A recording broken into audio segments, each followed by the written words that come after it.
Chapter 4. Foul Toads. Twinkling blue eyes looked over the three boys currently sat before him, two of which had just been brought up from the hospital wing being treated for shattered shoulders, cracked ribs and a broken arm in Fred's case.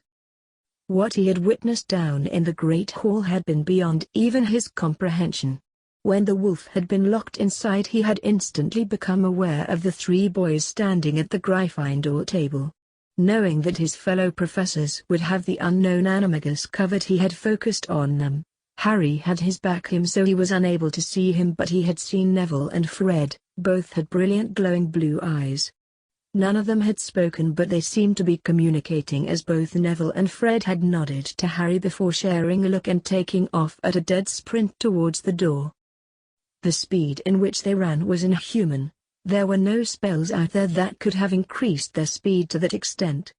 He had nearly honestly had a heart attack when he watched the stone under them shatter when they both launched at the doors, and then watching doors he knew for a fact could take the full brunt of a troll and remain untouched, shear completely off their hinges and splinter heavily when the two boys slammed into them. Harry had been curious during all this. Keeping his back to him, the young boy had walked up with a confident stride as if the entire adult population didn't have their wands pointed at the wolf. Walking up, he had grabbed the wolf and drug it out before yelling at it to go. When Dumbledore had approached them to make sure they were all right, he was startled to see Molly's words were true. Harry had met his eyes, his face and eyes perfectly devoid of any and all emotion. Now the three boys sat before him were sitting silently, all exhibiting the same personality traits they were rumored to. It had hit suddenly, and it was startling to see it take form. Harry, who had been shifting almost nervously in his seat, had suddenly stilled his pose, going completely relaxed. His back had straightened and he gracefully crossed one leg over the other at the knee, his arms coming to cross loosely across his chest, his face blanking of all emotion. On top of it all, his eyes had started to glow green, though it was not nearly as bright as Fred and Neville's had been at the hall. It seemed like when Harry's stance changed, the other two followed shortly after. Neville, who had been shifting very nervously in his seat, had gone suddenly still and sat up straight in his chair, his eyes confidently meeting the four adults in the room, though he had remained silent. Fred had gone from looking bored to suddenly shifting as if antsy, his fingers tapping out a beat like he had to move something. Man! Speak of the devil! Standing up, Fred moved back behind the chairs that they were sitting in and started to pace, his arms thrown back behind his head. Neville opened his eyes and slid a glance at Harry, a soft, almost parental smile on his lips. Harry in turn raised a single black brow, the very slight tilting of his lips, before looking back to where Fred was still pacing. Just like a puppy, he said softly, causing Neville to nod it and chuckle softly. Hey, not you too, Fred said, moving over, pointing at Harry. A very soft chuckle left Harry as he gave Fred an endearing look. Fred, sit down, Neville said, not looking to him. Fred gave an exasperated sigh. Whatever. He sat back heavily in his chair, slumping down some. Albus turned slightly to regard his two head of house, judging their reaction. Severus and Minerva were both watching the two with varying emotions. Severus was perfectly blank, having slipped into spy mode. That was the reason he was called up here. His talents for reading people were well-rounded from years of playing a double spy. Minerva was up here due to these were her boys and she needed to see the changes for herself. Hearing a throat-clearing, Albus returned his attention to the fourth occupant in the room. He honestly was not pleased to have this specific teacher in their presence. Dolores Umbridge was the minister's right hand and had weaseled her way in as Dada professor due to ministry order. This was going to prove to be most troublesome. She had invited herself up to this meeting, insisting that the aiding of the escape of an unregistered animagus was a ministry matter. Professor, I believe we have waited long enough, she said, giving the three boys a forced sickly sweet smile. Now boys, would you be so kind as to tell us who that animagus was? I promise no harm will come to them if you reveal who they are. Neville and Fred both shared a look. Honestly, they had no idea who that wolf had been. Something deep inside them had reacted to the energy and body movements of Harry. It was as if deep in their subconscious they had understood every word being silently communicated from the silent golden boy. Sensing something, the two glanced over to Harry, seeing him watching them from the corner of steadily brighter glowing eyes. Those eyes shifted instantly. Both boys knew what it meant. Do no talk. Nodding just slightly, the two returned to their original positions, both keeping completely silent. Umbridge's smile faltered, seeing the three boys were not speaking at all. Come on boys, is your Hogwarts schooling worth this? Dumbledore frowned and cleared his throat. Only he was allowed to dictate who was expelled from his school. He opened his mouth to remind the professor what her station was, but Harry beat him to it. Forgive me, Professor, I do not find how you have come to the conclusion that the wolf was an animagus. You did not have the time to cast the necessary spells that is required to test if a person is indeed an animagus. For all you know, it could have been a wolf from the Forbidden Forest that had wandered in at the smell of food, or a pet of one of the new students that did not read over the pet rules. He was discovered under the Hufflepuff table, which received the most amounts of new students today, and he exited the table between two of the newly sorted. Albus felt his brain whirling as he regarded the young boy before him. Umbridge was beside him, sputtering, unable to come up with a rebuttal against that. Honestly, Albus couldn't have come up with a response to that either. Harry had covered almost every hole. Almost? Why did you three assist this wolf if it was not an animagus? He asked, blue eyes twinkling like hell behind his half-moon spectacles. He didn't know why he was anxious to hear the answer to this. It was rare to speak with someone this analytical. The wolf was frightened and had been backed into a corner. Would animagus not have tried to slip away or transform to protect themselves? This wolf had exhibited the standard signs of a wild beast that had been cornered. A wolf of that size, pinned as it was a very great risk to the students in the hall if it decided to attack. It was prudent that it be given an escape route to protect the students, which was the most honorable method. Surprisingly, it was Neville who spoke up, brightly glowing dark blue eyes meeting each and every professor's gaze before returning to meeting Dumbledore's. Albus was absolutely thrilled. Another hole had been expertly covered. There was only one left. Tell me, boys, what spell was used to increase your strength in such a way? This time it was Fred who spoke up. He was bouncing in his seat, a brilliant grin on his face. No spell, Professor, simple physics. That door has been loose on its hinges since last year. It simply came down to knowing where to hit the door to knock it loose the rest of the way. Since it was the topmost hinge, it was easy to dictate where to hit to use the weight of the door against itself to pull it the rest of the way free. The weight is also what carried it away from the door frame across the entrance hall. Fred turned smiling brightly to Neville, almost as if expecting praise. Neville gave a small smile and nodded before turning back to the professors. Honestly, the three prominent professors were absolutely flawed. If this were Hermione Granger, they could have expected that type of response, but from these three, they are lying. Albus turned to where Umbridge was standing, that sickly sweet smile on her face though her eyes were burning with anger. Hey partner, this thing, it got any bite to it? Hogwarts technology at its finest. Oh, so you made it. If nothing else, it's flashy. Good. You love it. I know. Looks like today we're turning in early. A massive explosion rocked the castle, sending paintings crashing from their hooks to the floor. The shockwave could be felt clear up to the headmaster's office, where alarms were screeching, the shakes rattling the many trinkets that littered the room. Albus stood up quickly, his wand already drawn. You three go back to your common room, Minerva, Severus, Dolores. The three professors did not argue as they all rushed from the room, wands all drawn. Shrugging, Fred stood up and started to head down. He wasn't going to complain that damn Umbridge was giving him a very bad feeling. She had been looking at them like a wolf does its prey seconds before striking the killing blow.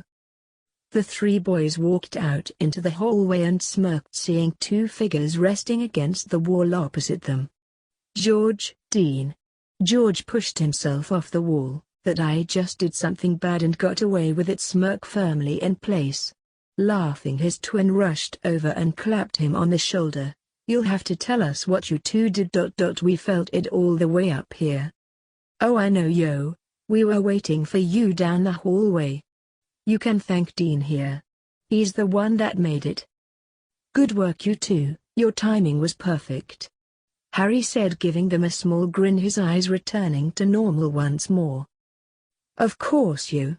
Laughing, the group of five all headed back towards the Gryffindor common room. Slipping out the front doors, Blaise smiled despite himself. He should have known those two would naturally migrate to each other to cause havoc and leave it to Rena to find someone to blow something up. He knew those two would not be caught. They were too good at their jobs to ever be caught by the likes of these imbeciles. While Dumbledore was very observant, he was way out of his league with what was unraveling in his own school. For now the teachers had control of the awakening Turks and Soldier. That would not last once Rufus and Sephiroth fully awoke. Soldier would only listen to Sephiroth since Lazard had not been reborn. His Turks would only respond to Rufus and himself. Dumbledore would quickly lose his greatest pawns in this war against the foul creature known only as Voldemort. Oh yes, he knew this was all a giant game that they were being used as pawn pieces for. He was not director of the Turks because he was a pretty face to show off to the board members. Sephiroth would not react well when he discovered that he was once more being used as a pawn for a powerful man's living chess game. Reaching the Forbidden Forest, Blaise slipped in among the trees, his body melding with the deep shadows cast from the new moon, bright steel eyes sweeping the forest for any sign of movement. He was not worried about Valentine finding him. The man was a Turk. Well, a very out-of-shape Turk. He would need to also retrain Vincent. It would seem whatever had been his current job had deadened some of his natural Turk instincts. Hearing nearly silent footsteps through the forest, wrapping his fingers around his wand, he slowly turned, steel-black eyes falling on the massive form of a golden wolf. No, not a wolf for Fenrir. He couldn't stop the giant smile that crossed his face, but fought back the pressure building behind his eyes. I should have seen this coming. You were obsessed with the creature. With a small pop, he found himself having to tilt his head back slightly to look up into the beautiful blue eyes of his beloved. Tseng. Not waiting for a response, Cloud grabbed hold of the young boy, pulling him into a bone-crushing hug, kissing him desperately. The young body reacting in kind, wrapping arms around him, returning the kiss just as desperately. Thousands of years of grief slammed into him all at once. To this day he blamed himself for Tseng's death. He should have been home, should not have taken that mission to the mainland with Vincent. They knew the Turks were being hunted. Reno and Tseng were the only Turks still alive by that point. Cisnai, Elena, Rude and Rufus had all been brutally murdered in cold blood. Shivering hard, Cloud broke the kiss, simply clutching the man he loved to his chest. The sight of Tseng's body laid out across their living room floor, a single bullet to the chest being the fatal blow, to this day still haunted his dreams. The house had been destroyed and 3 men lay dead around the house, showing Tseng had not gone down without a fight. Too many people he loved had fallen because he was not able to protect them. Cloud. Whole point is not to send me back to the life stream. Tseng's voice was strained as he was having difficulty breathing, Cloud's soldier strength crushing his chest. Flushing slightly, Cloud loosened his hold but did not release the boy. You're short, you know that. Tseng snorted at that, shaking his head slightly. Leave it up to Cloud to say something like that. Pulling back slightly, Tseng ran his fingers gently through the soft spiky hair. Enjoy it while you can. I'll be back to my full height soon. How long have you been awake? Cloud asked, his eyes taking in the new form of his beloved. He was darker than before, though it looks like patches of skin were turning lighter, slowly returning him to his natural ivory tone. His eyes were wider, showing Western heritage instead of his past Wutai bloodline. His face was slightly different, not quite as sharp as before. His hair was much shorter, just long enough to be pulled back into his normal ponytail. He felt skinnier. Most of his muscles built up from years as a Turk were not there, but that would return as the Mako in his body started to work once more. About 2 months now, around the end of June I started getting flashes of my old life in dreams. As July passed they started to become more frequent, so I locked myself in my bedroom and spent most the day trying to force those memories back up to figure them out. Cloud couldn't help but smile. That was something his beloved Turk would have done. He hated mysteries and would spend days trying to unravel them. It wasn't until I heard someone in my memories say my name that everything came back. I still have a lot of holes from before I became commander of the Turks. Everything though from that point on is crystal clear. Sighing softly, Tseng looked back towards the castle. He did not want to go back, not now that he had those strong arms wrapped around him once more. I don't have a lot of time. Reno and Rude decided to have some fun right before I slipped out of the castle. The teachers will be swarming the halls looking for students that are out of the common rooms. Cloud's arms tightened around him. He did not want to let his Turk go, not now that he finally had him once more. Do you have to? He knew he did, but he wanted to stall as long as possible. Trust me, I don't want to go back as much as you do. I would not be as inclined to be worried about breaking curfew, but there is a new professor here, a ministry official that can ruin things for us. It's best to stay on as low a profile as possible until the rest awaken. That was going to be easier said than done. His Turks would naturally start falling back into their roles much as he had. The attention-seeking soldiers, well, that was a completely different story as tonight proved. Don't worry, you know where I am. I know you won't allow anything to happen. Reaching up he ran his fingers along the soft skin of Cloud's cheek. He missed him so much. It was surprising that either of them had even looked at each other. He would never regret allowing himself to get close to the blonde. It had started out as simply speaking to each other from across the bar when he and his Turks would come to Seventh Heaven. Slowly they had discovered they had quite a bit in common and a friendship had built upon it. Their relationship had jumped to the next level on a long mission for Rufus to handle a rebel group that was rising up trying to destroy the slowly rebuilding Shinra. He would never regret taking the passionate blonde to his bed that lonely night. Turning his head into the hand, Cloud nodded, slowly releasing the boy. Stepping back, Tseng took a deep breath. He knew if stayed there any longer he would not be able to leave. Reaching into his robe pocket he pulled out a thick bundle of parchment and held it out. These are for Valentine, the names of all those that have been reincarnated, their current names, house, ages, family, associates. I'll have the class list tomorrow when I receive my own. Slytherin and Gryffindor tend to share classes. I swear that crackpot fool that runs this place has a sick sense of humor worse than Shinra. Smiling despite the fact he was going to losing his beloved for the night, Cloud looked down at the extensive list. Can take the man from the Turks, but never take the Turk from the man. Smirking, Tseng cocked his hip slightly, setting his hand on his hip. I'm not director simply for my good looks. Sighing softly, Tseng moved back up to Cloud, wrapping his arms around him tightly, kissing him deeply, trying to pour all the emotions he was feeling into that one kiss. Cloud responded, deepening the kiss even more, his arms wrapping around the now smaller man. Breaking the kiss, the two pulled away. I'll see you later. I'm going to try and keep those boys in line. Smirking, Tseng held up the chain that held his wedding band on it. Cloud's eyes went huge as he checked his neck and chest. Sure enough, that sneak of a Turk had stolen the ring from his neck. I believe this is mine. Tseng said softly, a evil glint coloring his eyes a more steel gray. Slipping it around his neck, he tucked it under his shirt, until I regain my former size and can wear it properly. Oh, and Cloud.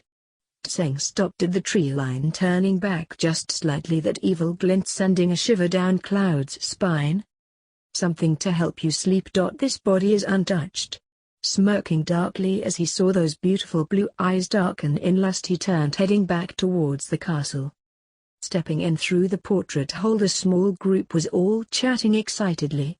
Fred and George were prattling on about their new joke inventions. Many from what George was saying was used in their little diversion explosion. Dean had been the mastermind behind the devices. They would leave no magical signature behind, as the detonation mechanism was mole-made and the spells used were invented by the twins themselves and so were completely unknown to anyone in the world. "Think we might have overdone it with the actual C4U," George said, stepping in first. "You actually used plastic explosives," Harry said dryly, resisting the urge to roll his eyes at George. For some reason, hearing not only he had managed to get his hands on plastic explosives but felt the need to use them was not surprising. It didn't seem to be surprising to the others of the group, as Fred actually laughed and Neville simply rolled his eyes. "Harry?" Looking up, Harry smiled faintly, seeing Ron and Hermione were both still up waiting for them, as was almost everyone else from the dormitory. "Oh great. Here came another interrogation," Harry thought to himself bitterly. Blinking, Harry shook himself mentally. When the hell had his thoughts gotten so dark? The more this summer was progressing, the more he found himself becoming irritated with those around him, Ron and Hermione especially. Ron's almost constant jealousy and needing to prove himself was hitting a nerve deep within him, and it wasn't just an irritation nerve. There was something more that came with it, the feeling of ultimate betrayal and heartache.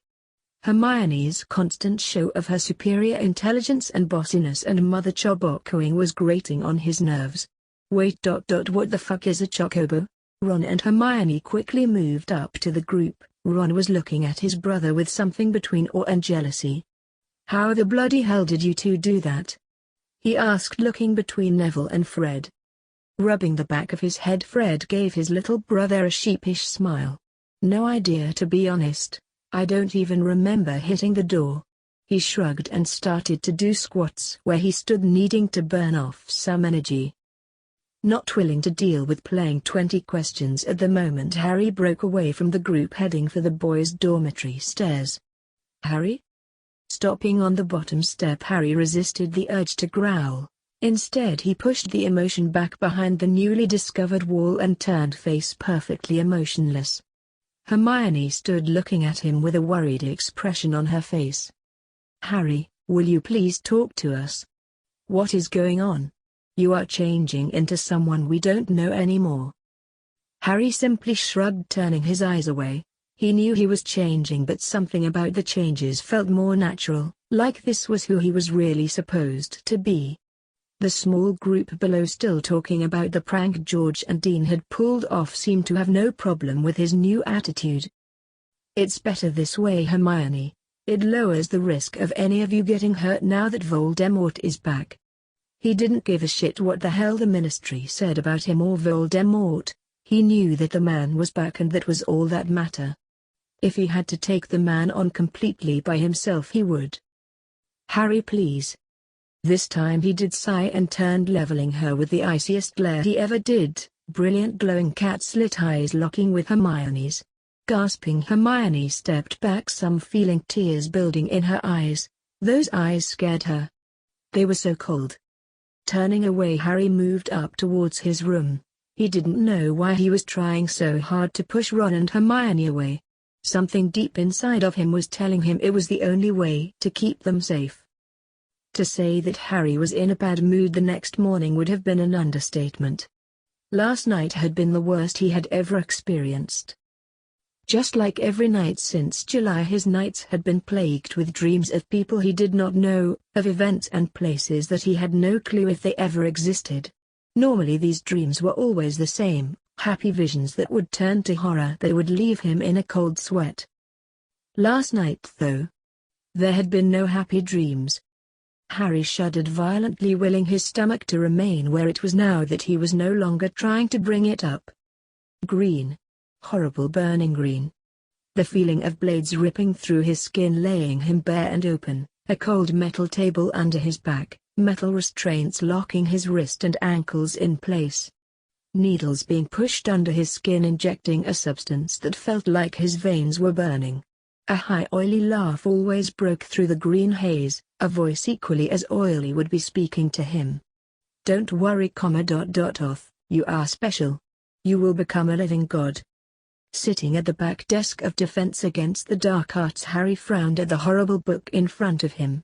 Oth, that had been the last part of the name he knew. Everyone in the dream kept saying. What was the rest of it? No name came to him that ended in Oth. Well, Hoth maybe, but that was something out of Star Wars. Seeing something set down in front of him, Harry blinked, shocked to see a can of ... Was that a mild energy drink?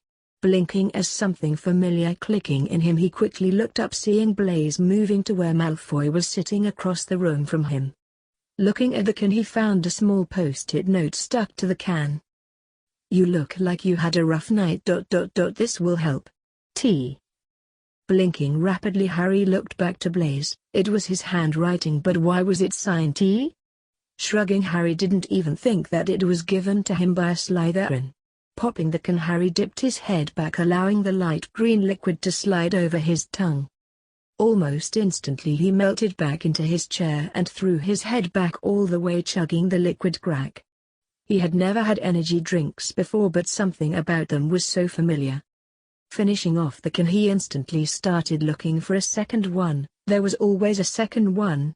Seeing one floating from across the room, it took all his self-control not to leap across the desk and grab it. Grabbing the heavenly can full of liquid crack, he smiled, leaning back in his chair, chugging this one as well. He completely ignored Ron and Hermione as they sat down beside him, too busy savoring the flavor at this haven in a can. Harry, where did you get a mild energy drink? Hermione was watching him curiously, seeing he was chugging the thing like a man dying of thirst. Not lowering the can, Harry looked to her and shrugged before going back to concentrating on swallowing. Harry, how can you just drink something you found? How do you know that someone didn't poison it or lace it with some potion? Harry once more shrugged, crushing the now empty can effortlessly with on hand. So far I feel fine, better than I did a few minutes ago actually. Moaning happily, he stretched out, folding his arms behind his head, his eyes roving around the room. Parvati was playing around and chanting a piece of paper to take the shape of a bird and soar around the room. Laughing lightly, he watched as students tried to swat at it, or in Goyle's case throw another piece of paper at it from behind him. He was grateful that no one had approached him about what the Daily Prophet had been saying about them. He had seen them last night out on the tables around the common room, but people had been more interested in the feat of strength Fred and Neville had shown in the Great Hall. Today people had been avoiding him because of the dark aura he was giving off. Hopefully people would keep away from him the rest of the day. He honestly didn't know what he would do if they approached him right now about that lying piece of shit. Watching the paper bird soaring over towards the front of the class, he frowned, seeing the bird burst into flames.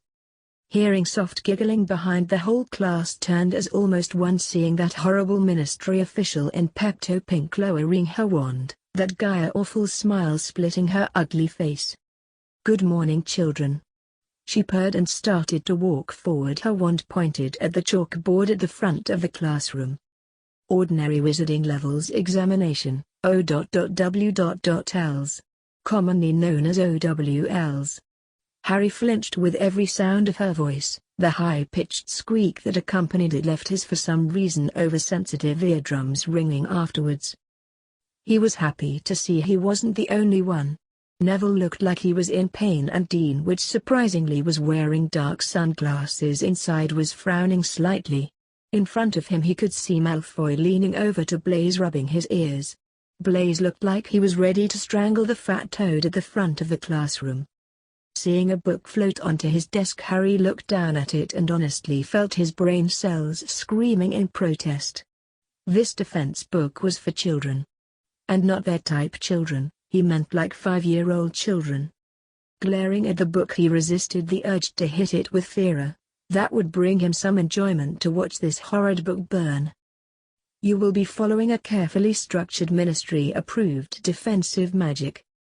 Hermione, flipping through the book confused, raised her hand. Yes. Lowering her hand, Hermione looked up from the book, still completely confused. There is nothing in here about using defensive spells. The horrid woman actually laughed at that, giving Hermione an endearing look, as if she were looking at a stupid ignorant child. This started to set Harry's nerves aflame. He despised people talking down to someone else. Using spells? My dear, I don't know why you would need to use spells in my class. We won't be using magic? Harry resisted the urge to roll his eyes at Ron. Really, sometimes the boy was just daft. You will be learning the theory of defensive magic in a safe, secure environment. Umbridge gave them all that false, sickeningly sweet smile of hers. Oh, he couldn't just sit by and say nothing. This was just fucking retarded. What use is that? Theory does not teach what is needed in a situation where the use of force is required. Umbridge actually turned her back to him. Students will raise their hands if they wish to speak in my class. Her voice was clipped, thankfully losing its sickly sweet tone that was grating on his ears. Green eyes started to glow, pupils starting to slit as Harry's face blanked of all emotion once more. Ron noticed this and nudged Hermione, both of them now watching him curiously. There was a small tick in Harry's jaw, showing he was clenching it, though that was the only outward sign of his irritation. It is the view of the Ministry that a theoretical knowledge will be sufficient to get you through your examinations. Which after all is what school is all about. Oh, this was painful. His poor brain cells were screaming in agony to how shitty that explanation was. His eyes seemed to glow with an unnatural light, bright enough he was forced to take his glasses off as the glow reflected back. He noted absently as he glared at Umbridge that she was crystal clear, almost to inhuman sharp clarity. The next words he spoke felt like they were coming from someone else, in a voice deeper than his own. Theory is what you teach children that are too young to perform the necessary spells, to revert back to that method with young adults that have already mastered the basic theory is simply holding them back and putting them in danger for when they enter into the outside world. Out there, people will not think twice about if the person they are facing off against only knows the theory. No, if they discover that they will use it against them as it is a weakness. Your precious Ministry's logic is as flawed as your teaching plan. Harry was actually glowering darkly at Umbridge now, the words simply flowing from him. A composer does not study his field and compose a symphony the first time he picks up a pen. A cadet does not study the art of war and become a soldier first class the first time they pick up a sword. He froze, blinking as he realized the last part he just said. Everyone was now staring at him as if he truly was insane, everyone except Blaise, Neville, Dean and surprisingly Malfoy. Harry is right. To send a student out with only basic knowledge when you have the power to teach them what they need to defend themselves. You are setting my fellow students up for disaster, and that is dishonorable. Neville shook his head. He agreed completely with Harry on this. Umbridge seemed unsure of what to say, though that was quickly covered up by one of her horrendous smiles. My dear, she was looking at Harry with this look of pure loathing. Whoever would wish to harm children such as yourself? Really? Harry asked, looking at her like she was the stupidest creature on the planet. Honestly, he was starting to suspect she was. Child rapist. Dean said, crossing his arms over his chest. Murders. Neville piped up, leaning back in his chair. Child slave runners. Blaise threw in next. Voldemort. Harry threw in last. He looked around as the class fell silent. Of course, they would ignore the rest but focus in on the Voldemort thing. There was actually a tick in Umbridge's jaw as she seemed to stutter for words before finally stepping forward, her jaw seeming to have regained the ability to move. Shame. Maybe if I make her angry enough, she's clench it hard enough, it will crack. Harry couldn't help the almost sadistic smile that crossed his face, the green eyes starting to shine with a very faint hint of silver. You have been told that a certain dark wizard is one more at large. That is a lie. Oh, now she was calling him a liar. Clenching his jaw, Harry resisted the urge to ... Why did he feel the urge to summon something to run the bitch through and end her incessant nonsense? Ron was watching Harry carefully, a deep frown crossing his features as Harry blurted out it wasn't a lie. As he did, his eyes glowed brighter and what appeared to be several strands of silver appeared in his hair. "Detention, Mr. Potter." Oh, that was the last straw. Harry stood up, eyes blazing with the ice-cold fury that would have Voldemort scurrying for the nearest door. Then Cedric simply up and died of his own accord. Cedric Diggory's death was a tragic accident. It was murder.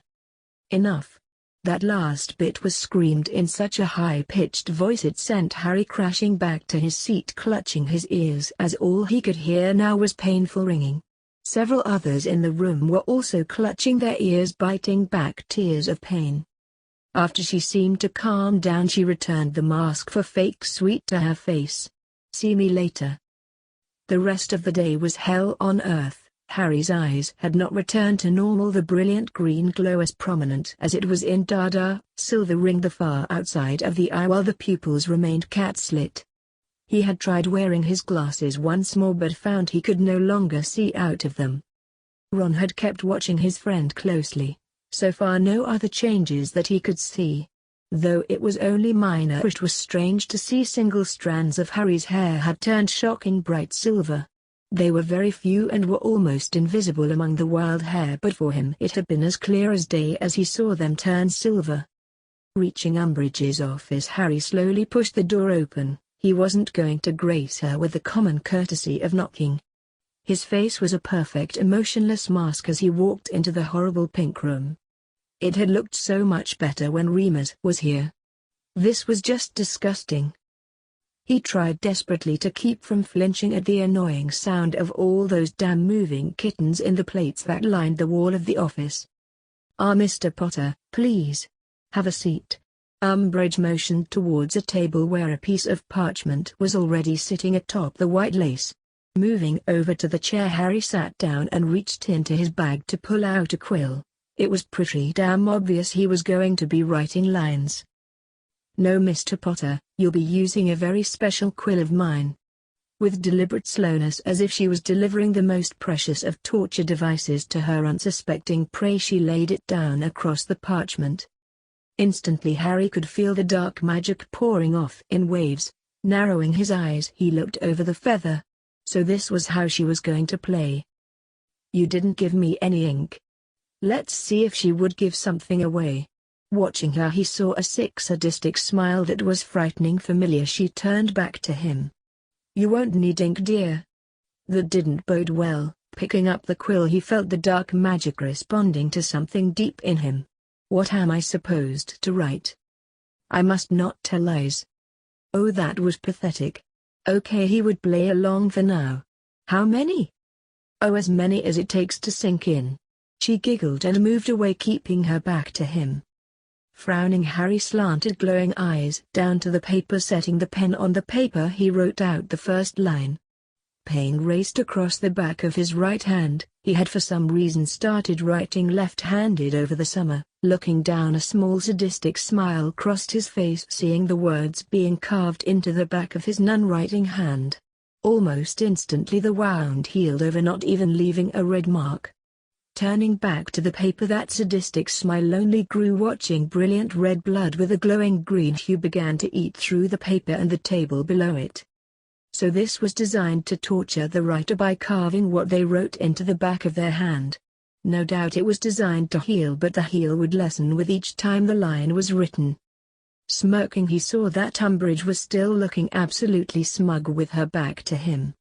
Looking to the quill, Harry saw that the tip was starting to eat away just as the paper had.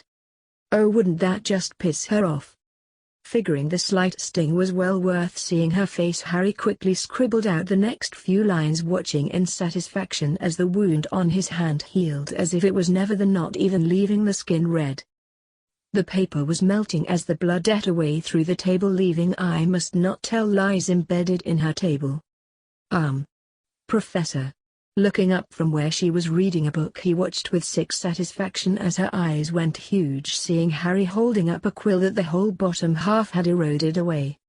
Standing up quickly, she moved over and grabbed Harry's right hand, seeing he was holding the quill in his left hand. The back of his right hand was perfectly flawless, not even a single ounce of red marred his hand. Looking down to the paper, her eyes flew open, seeing the words had eaten through the paper and her table. Pulling his hand away, Harry stood up but stooped down in front of her so they were eye to eye. For the first time she noticed that his eyes were cat-slit. Smiling darkly, Harry leaned in closer, voice not his own speaking once more. This little pathetic attempt of punishment has done nothing but garner me great amusement. Until you reach the level of the sadistic pleasure of Hojo. He flicked the quill into her face. These little punishments will do nothing more than waste your time and mine. You Professor have met your better. His eyes flashed with a challenging light. Bring it. Standing up, he turned and swept from the room, shutting the door gently behind him. Smiling sadistically, he started to laugh. A deep, haunting, insane laugh. He couldn't help it. This was too good and way too funny. That and it would creep her the fuck out. Well, I do hope you enjoyed the videos so far and video game content. And don't forget to subscribe, hit that like button, and leave a comment down below. And I noticed 40% of you guys are not subscribed to the channel. If you can, please subscribe to the channel. It'll help me and help the channel grow. Until next time, goodbye!